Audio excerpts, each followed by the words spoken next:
My trombone playing journey has been very fragmented and messy over the years because I've often not had an instrument that I consistently can practice on, but today I'd like to unpack a very special and recently closed chapter of my journey thus far. Stay tuned to find out more.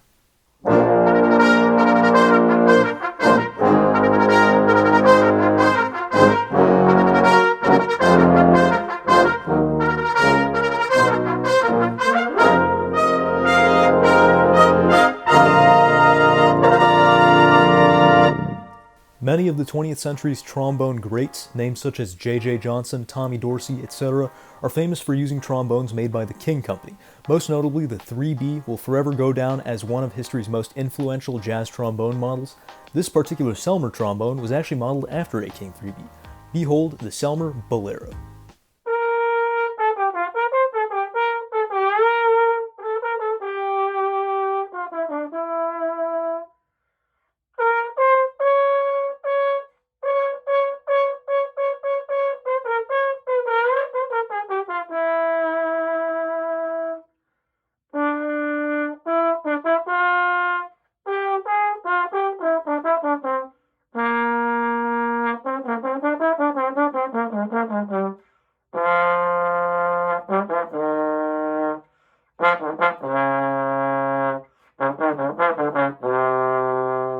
This Selmer Bolero was my very first time owning an F attachment trombone.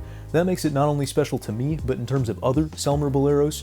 If you just search the model name into Google, you'll mostly be greeted by just straight gooseneck tenor trombones, or pea shooters as we informally call them. Basically just a straight tenor trombone with nothing to do in the left hand. This one did in fact have the F attachment. It's actually a fairly rare instrument. We just happen to have one sitting around at Clearwater in fairly average condition, and I was really excited to get to know it because I was looking not only for an F attachment trombone, but one that would sound a little bit brighter than a typical symphonic tenor. This was, I admit, for the very shallow goal of contrasting my euphonium sound in my multitracks, but I also had the intent to play a little bit more jazz, so the Bolero was actually a great fit for me. It's a really fun trombone to play in terms of small bores and F attachments. It's got a 508 bore, so definitely on the smaller side of things, 8-inch bell that complements it nicely. It's got just a standard close wrap F attachment, and overall it's a fairly small package with a pretty beefy sound. As far as visual attributes go, the Bolero is built on a yellow brass bell with a pretty dramatic beveled rim. It's quite an interesting design. We've also got some nice Henri Selmer Paris engraving on there, which you can also find on the counterweight next to the F attachment. Believe it or not, this trombone does have both. It's actually kind of nice. And you'll also find that engraving on the slide section, kind of where your left hand wraps around it. On one side you'll find the Selmer logo, and on the other you'll find Bolero. A lot of symphonic tenors, you'll notice, kind of fit you into one sound concept, and it's tough to change much about it. It's a really great sound for orchestras and modern wind ensembles where a big beefy sound is desired, but I also really like the tonal flexibility you get on smaller bore and small shank, especially.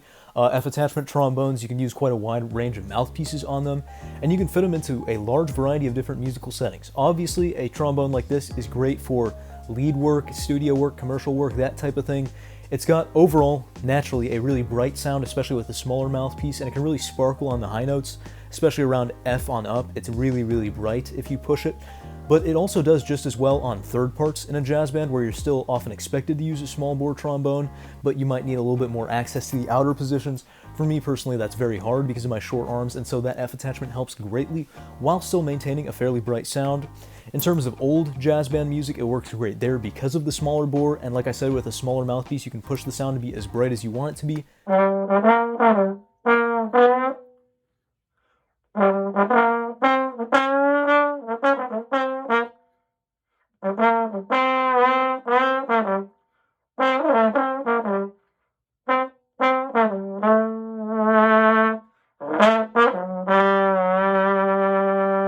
That means it works great for salsa, mariachi, anything Latin really that desires a brighter sound, you can use it there.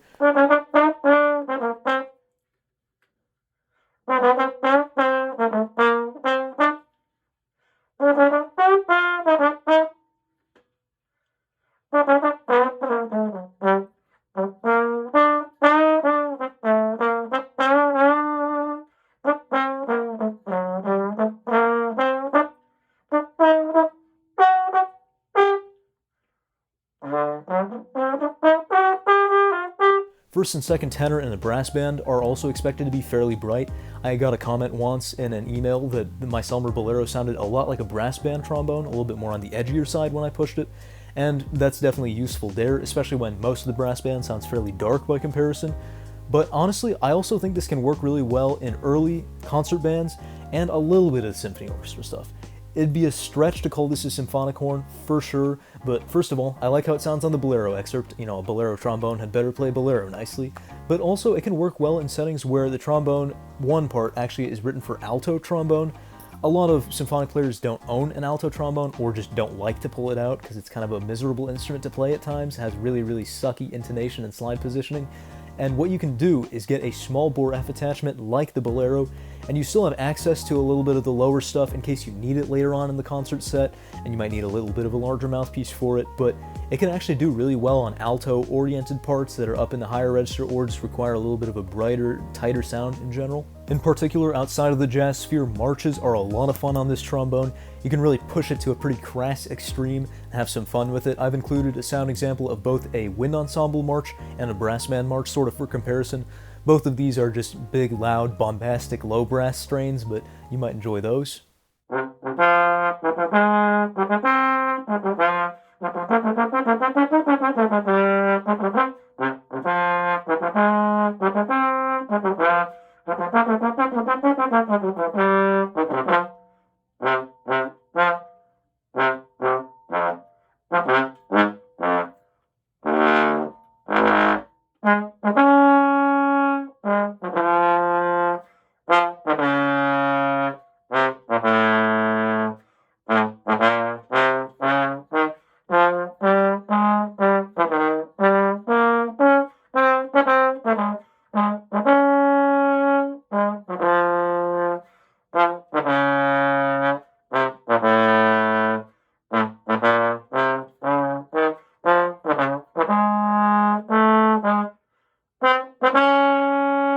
I think this is a great solo trombone as well for like Arthur Pryor type stuff. Obviously, that's beyond my capabilities as a trombonist, but you have the whole range top to bottom thanks to the F attachment, and you also get that whole range of sound colors depending on the mouthpiece you use.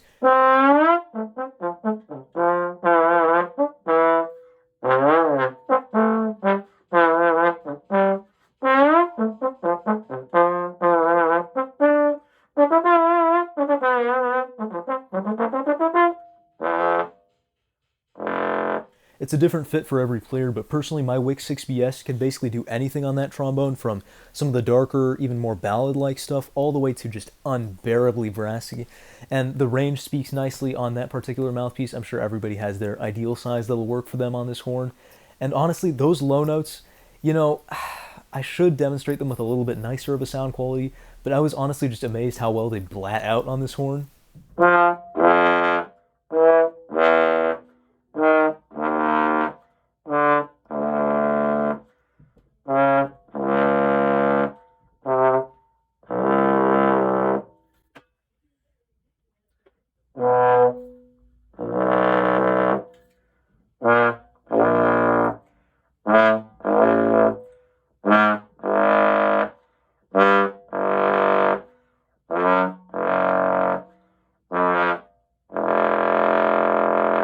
Most singular F attachments will only really allow for a low C at the very end of the slide with the trigger down. That's 2 ledger lines below the staff. And if you want the B in between that and pedal B flat, what you need to do is extend that F attachment slide. You'll notice I did that in the last clip. This slide actually has a divot on it if you pull it out far enough, and that's where you're meant to stop for a low B to be in the same place as what would otherwise be a low C. You essentially have an E attachment then, instead of an F attachment. And it's kind of a cool touch. I like having that marking there. The trouble is it's relative. If you naturally have your F tuning slide out about ½ an inch, then you need it about ½ an inch further than where the divot is in order to play that low B. In any case, low C and low B, as far as they go, if I'm able to dislocate my wrist at the right angle, you know, they speak fine. The pedals on this trombone are a lot of fun. Honestly, it's not particularly useful or usable on a small tenor, but I just love to blast them out anyways. And they actually maintain a fairly good sound quality on this instrument, which is surprising considering how otherwise tight and small it is. There are a couple aspects of the trigger design on this horn that I really like. I think they not only make for a more unique horn, but a more enhanced playing experience, more ergonomic in some sense. First of all, we don't see a string linkage on this trombone, unlike most trigger instruments of this era, and even a couple decades down the line from there. this trigger is actually constructed with a little flange coming off of the trigger paddle that's then screwed into a plastic piece that's then pinned into the valve. And when you have just solid fixed parts like this that hinge off of each other, I think you get a much more pleasant playing and assembly experience. I really don't like restringing string linkages, and I also don't like that they notoriously have a little bit of play in them. If you don't completely tighten the string perfectly, then when you rotate the trigger the first few degrees, the valve doesn't actually move at all. It takes a little bit to get going, and that makes for just a slightly worse playing experience. It's hardly perceptible, but it really does get just a little bit worse. So I like the fixed parts on this horn. It's not as elegant as something like a modern mini ball linkage, but let's be honest, even those can be fussy. So honestly, I think this is quite a simple and nice solution. A little bit of a hot take coming up here is that I like the fact that the trigger hinges on a horizontal axis rather than a vertical axis. Most trigger trombones throughout history have had triggers that bend around the bell brace of the instrument, so you're kind of rotating your thumb a little bit. This trigger just kind of moves back and forth in a slightly more literal sense. The unfortunate thing here is it does matter whether you're pressing on the bottom of the paddle or slightly higher up on the paddle. It does give a different feel to the trigger experience, but honestly, it's a small sacrifice to what for me actually grants me a better playing experience. I know most people don't think that way just because they're accustomed to the vertical axis, but honestly, it's a feature that I really like and I wish we saw in more modern trombones. With all the features I've listed thus far, the bottom line is this is not only a great jazz horn, but a very flexible and accessible one. It's great for smaller people like me who don't want to dislocate their wrist for 7th position or just want access to some more of the bottom notes in their jazz solos. It definitely is a lot of fun to play on, and I don't suppose it'd be too bad for anyone built bigger either. It just is designed in a way that's good for shorter people. So it's really cool all around. It fits into a huge variety of musical settings depending on the mouthpiece you use on it. For jazz, especially, that's really where it shines for lead work and solo work and all that type of stuff. Like I said, it's modeled after the King 3B. Having played on both extensively, I like the 3B just about 5% more maybe. It's clear that the Selmer is the imitation of the 3B, and there are some things that are just irreplicable about the 3B itself. But honestly, even the Selmer is honestly just an A+ grade commercial trombone. If you can find one in good condition, it's so much fun to play on. This one's gone through some kind of tough repairs, so it's in fairly average condition and isn't worth as much as some of those. But if you can get your hands on a Bolero that has that F attachment, you're not going to regret it. I'll definitely be sad to see this horn go, but the truth of the matter is I'm more of a multi-tracker trombonist. I don't really play the trombone in any serious settings at the moment and probably never will because it's just not my main instrument. It's kind of third in line after the trumpet family and euphonium, so I'm not great at it. And I don't necessarily need the rarest, awesomest jazz horn in the world, but in any case, it has been a very, very fun few months with the Selmer Bolero. I hope you've enjoyed this video as much as I've enjoyed my time on it and making this video for you. Do me a favor, if you're not subscribed yet, make sure to subscribe to the channel down below. Basically, 5 out of every 6 people who watch my videos are unsubscribed at this point, so if we can change that, that would be awesome, and it motivates me to keep making this type of content for you. If you enjoyed this video, you can check out the playlist in the top right corner in the card. You'll find more instrument reviews there. There's a lot of cool stuff there, and more cool stuff on the way. As always, thanks for watching, and until next time, we'll see you on the flip side.